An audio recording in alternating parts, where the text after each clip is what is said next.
This unit involves physics and advanced algebra standards. The physics standards are kinematics, which are essentially just the equations of motion, distance, velocity, and acceleration as something moves through two dimensions. It can be a projectile, but it doesn't have to. And at the same time, the advanced algebra standards are just equations in context. And so what that means is take some of this math and put it into a real-world context, whatever that may be. So that gave me a lot of freedom to decide what that was going to mean. And so rather than just having it be mathematical equations and just having it be some algebra, it was really fun to be able to use a student suggestion, which was to work on Punkin Chunkin. And that lets us do everything you might want to do in a science or math unit. You get to learn theory, you get to learn mathematics, then you get to do experimentation and designing and building, and you get to go in the field and have a big field day. So as we've seen in the videos, Punkin Chunkin is pretty cool. It's using modern materials, modern know-how. They're using computer design programs as well as just ingenuity to throw these pumpkins for competition. And so we're actually going to do the same thing. We're going to have, later on in the year when we finish this unit, we're going to have a big pumpkin chunking competition. And it's going to be pretty much open design. You can throw them by hand.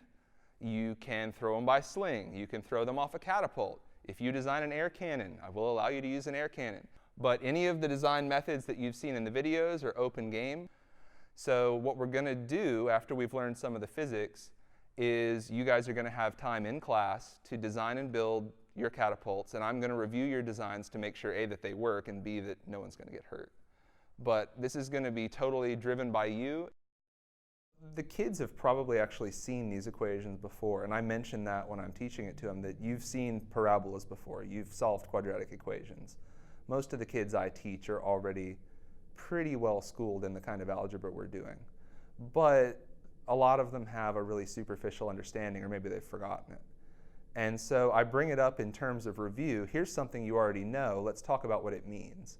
And even if they don't actually know it, they're going to know it by the end of the unit. So I'm able to take that approach because I'm going to work through everything that's in the math anyway.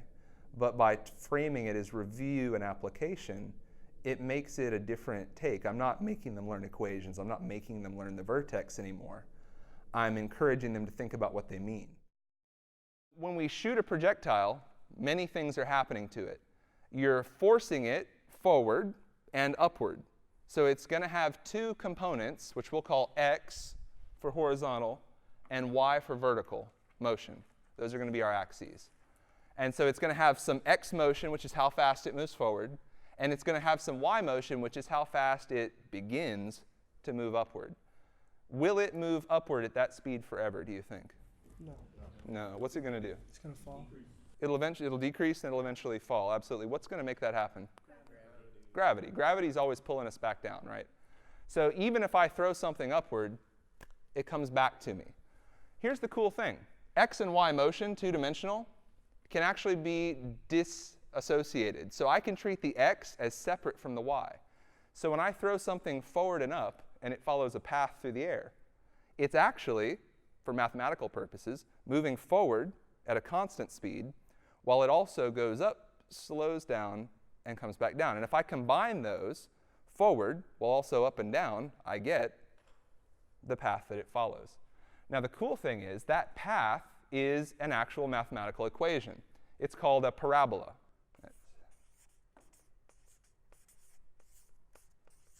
You've certainly seen the equation before. It's also called a quadratic equation.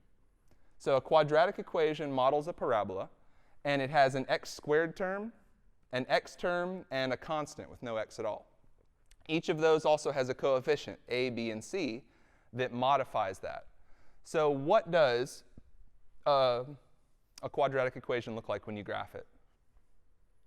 Either like this or that. A U, usually.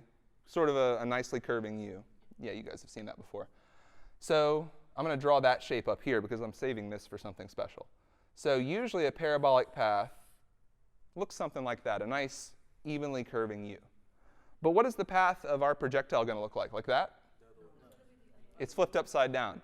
So what that means is, on our equation, A would be negative.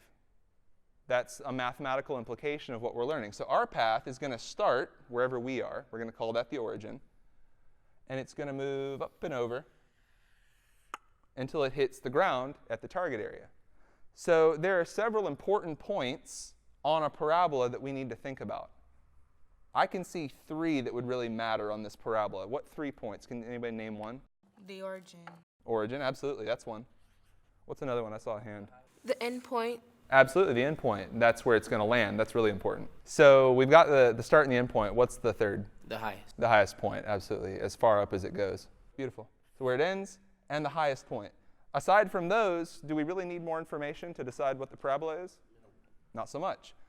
So if we know the origin, the end point, and how high it goes, we know everything we've really got to know to get our projectile where we want it.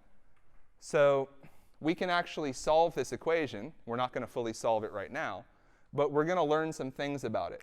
So when x is 0 at the starting point, what's y? 0. So one of the many points on this parabola is 0, 0, which looks like a person.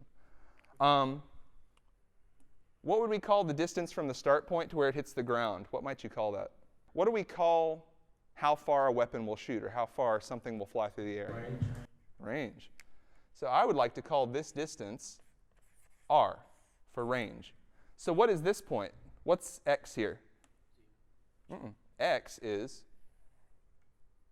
R. X is r, yeah. But y is, you were right about that. Y is what? How high is it? 0. So another point on the graph is r and 0. What would you call this distance to the top? We're going to call that y max. So what's this point? What's x here? R/2. R/2. It's half of r, isn't it? A projectile is going to reach its maximum height at half the distance. It's a good insight. So we're going to be at r/2, and then whatever y max is. So if we use those 3 points and we substitute x and y values in, we can actually find out what a, b, and c are. So if we do that, we can determine the exact parabolic path of our projectile. Now, there's another way to look at parabolae. I like this one better. The most important thing is he really cares about the kids. He kind of starts with the students and what they need, and then brings the curriculum to them, which is a little different from what a lot of teachers do. Sometimes they will just take the curriculum and teach the standards, and then the kids either get it or they don't. But he's always interested in finding out what they know, what they don't know, where he can stretch them. And so his lesson plans are all over. He starts out with a plan, but they're always flexible so that he can go up or down. And so by using this simple algebra, either standard form or quadratic form, I know everything there is to know mathematically about the path of a real moving projectile which has a complicated motion. So math and physics are really working together here to give us pretty impressive knowledge from very simple measurements. In this unit, I do a lot of informal assessment. It's pretty easy for me to do because the kids are working on design, and I'm able to see what they're doing. It'll be out on their desk. They'll either be working in groups or alone. And I've got time to come up and look at each piece of work and ask questions. And so if a child has designed a catapult arm, for example, and the one arm is short and one arm is long, which it should be, I'm able to ask them why that is, and I can assess whether they understand the concept from how they answer that question. But by making the design process last a week, I've got time to check in with every kid 2 or 3 times, and that lets me get enough assessments. Today we're going to work on the design of your catapults, and by design I mean I need to see a detailed drawing. I want to approve what you're building, and so it's safe and so it's functional. So I need to see what it's going to look like.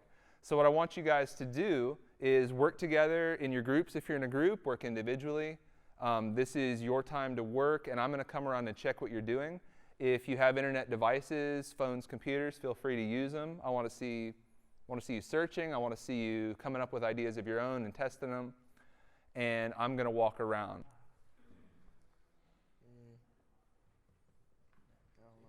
Don't know. We can look at some rubber online, see what you can get like cheap at Walmart or something. All right, here's ours. Okay, what's it look like? It's a It's got a base, Okay. and then it's got two 4x4s upright against each other. Okay. And it's got a bar, and we pull it down and attach it to some bungee cords. Very good. Pull it down and let it go, and it hits the bar and flies forward. Okay, so this works again like an onager. But it's interesting you got the arm up high like that, so you get a lot more range of motion. You know, a usual one has it at the bottom, and so it can only move 90 degrees. That lets yours move 180 or more.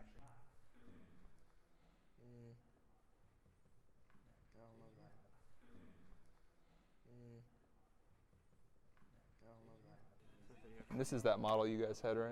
Yeah. What's it look like? Do you have a good picture of it? We have a bunch of little models. Oh yeah, the classic, yeah. Classic trebuchet. All right, guys. So I'd like you three to come up here and try the simulator. This is pretty neat. It's virtual trebuchet, and it lets you type in numbers that represent the catapult and the projectile you're going to shoot, and then you can actually hit submit, and it'll calculate the trajectory you're going to get, and it'll show you the shot.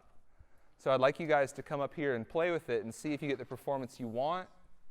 You can specify all the lengths and weights on your catapult, and then this, when you hit submit, it will give you your shot, and it'll give you your range and height, because it's actually solving this equation we talked about a while ago, and it's actually finding range, it's finding the y max, and it's calculating the total path, and you'll see that when it runs. So go ahead and give it a shot, and let's see what your catapult will do. Make sure you put in 45 for or the 25 for the weight. So start with your first idea for weight. So 25? Yeah. Are you sure? Go for We'll it see if with 25, we don't know. We'll see if 25 is enough. That's why we do this. So it should be pretty interesting. Do you have all your lengths put in? Yeah, Yeah. All right, and you're going to shoot a golf ball. golf ball. Great. So is our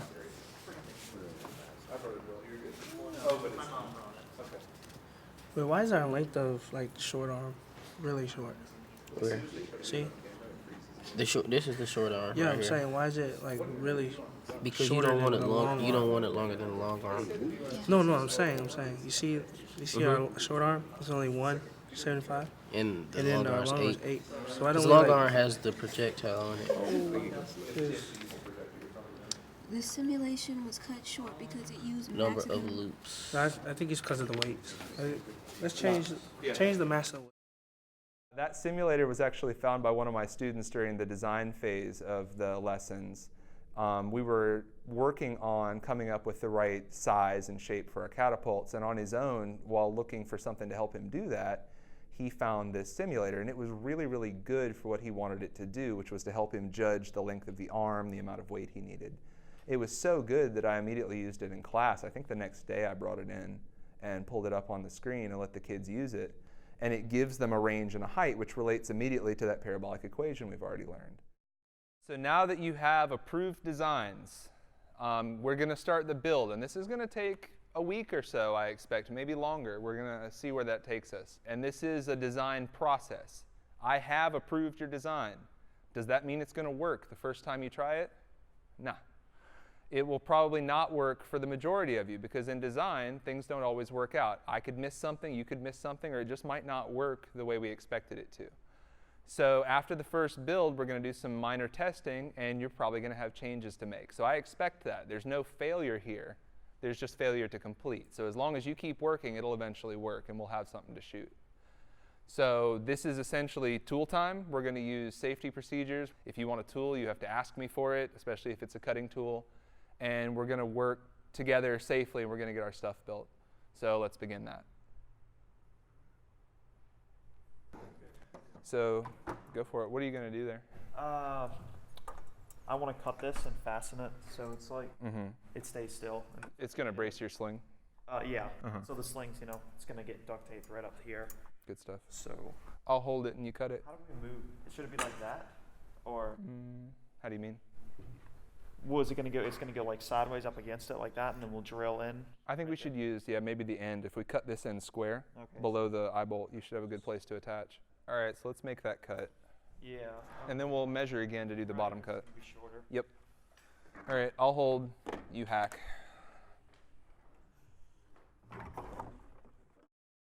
I'm a former engineer, and I consider the design process to be really enjoyable. And a lot of kids are not in that mindset. It may be intimidating to know that you're going to build something that may not work. And if it doesn't work, everybody's going to know because you're going to test it in class where people see it. And so I try to really discuss with them that the goal is not necessarily to make something perfect ever, let alone perfect on the first try, and that you're always improving. So we get the idea of iteration, which is where you test and rebuild and test and rebuild. And it's still difficult for some of them, especially the more shy ones, to realize that they're going to make something imperfect and other people are going to know. But over time, especially as they see some of the outgoing ones try it, and something breaks or it doesn't shoot, and we all laugh, and then we fix it and it shoots better the next time, sort of by osmosis almost, they absorb this idea that failure is not final, failure is a process of improvement.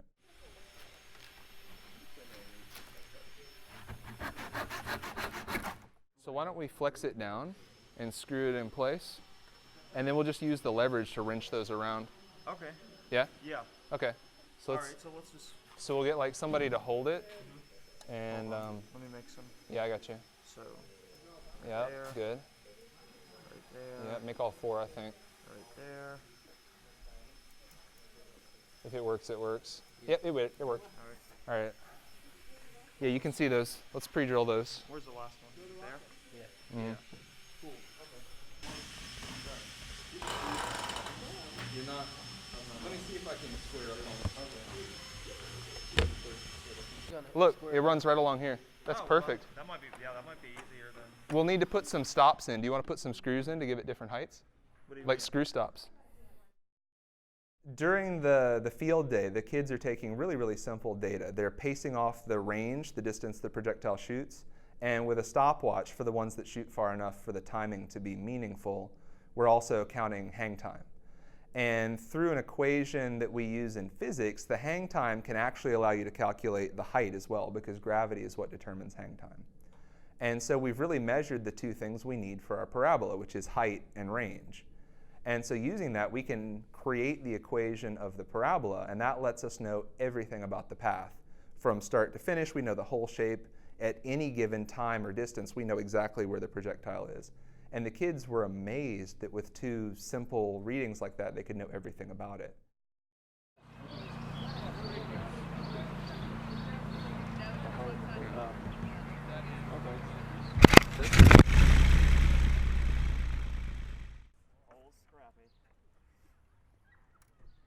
Oh yeah. Splash. That's great. Pace it off. Big steps.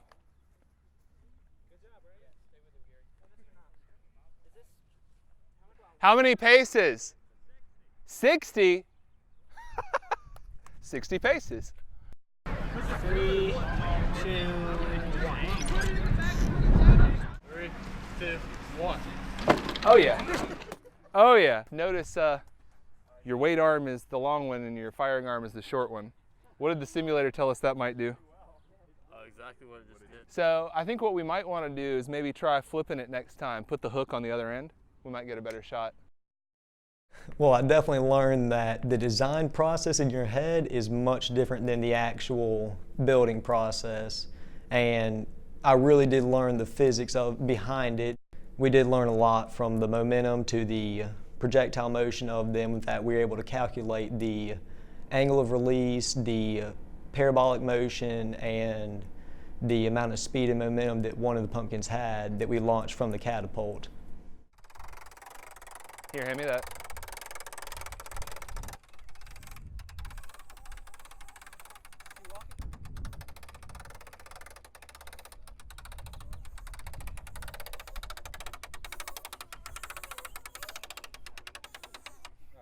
Go ahead and set the trigger. Just don't stand in front of it. Yeah, get.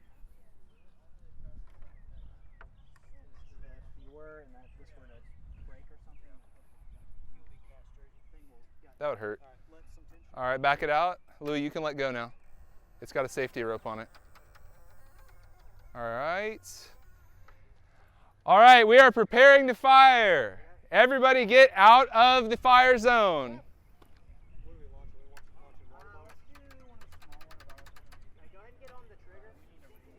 Preston, don't stand there. Yeah, let's try to see if those weights are going to hit. Yeah. All right, wait for me. You guys ready? Yep. All right, we are ready. Firing, firing, firing. Firing in 3, 2, 1. Spike. Stuck to the. How's the fulcrum look? The event really taught me a lot. It taught me that from the design process, which seemed to be surefire, to the actual building process, it's two completely different things. The building process turns out to be much harder than before, and the event taught me a lot in the fact of physics, where we were able to actually calculate the trajectory, the angle of release, the momentum, and the equation of the parabola created from the trajectory. We were able to calculate all of that from one of our pumpkin shoots, from the data we were able to gather from the time it took to hit the ground and from a few other measurements that we had.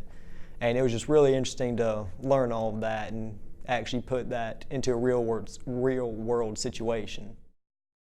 All right, guys, that was pretty awesome. I certainly had fun on Punkin Chunkin. It was a good day. And we actually found out how far your catapults would shoot compared to what we had predicted. Were they longer range or shorter range than we thought? A lot shorter. Let's name a few reasons for that, because there were multiple. What's one reason that a catapult didn't shoot as far as it should have? The counterweight. The counterweight we had to change on the big one. The counterweight was too heavy for the catapult, so we had to bring it down. So right away, they had less power than they thought. Were there any other reasons? Yeah. The bungee cords weren't powerful enough to sling the 2x6 and throw the pumpkin in the air. Yeah, that arm was just way too heavy for the bungee cords. Best memories, anybody have one? I'd have to say when we launched over the baseball field. Yup, we got it over the fence. That was beautiful.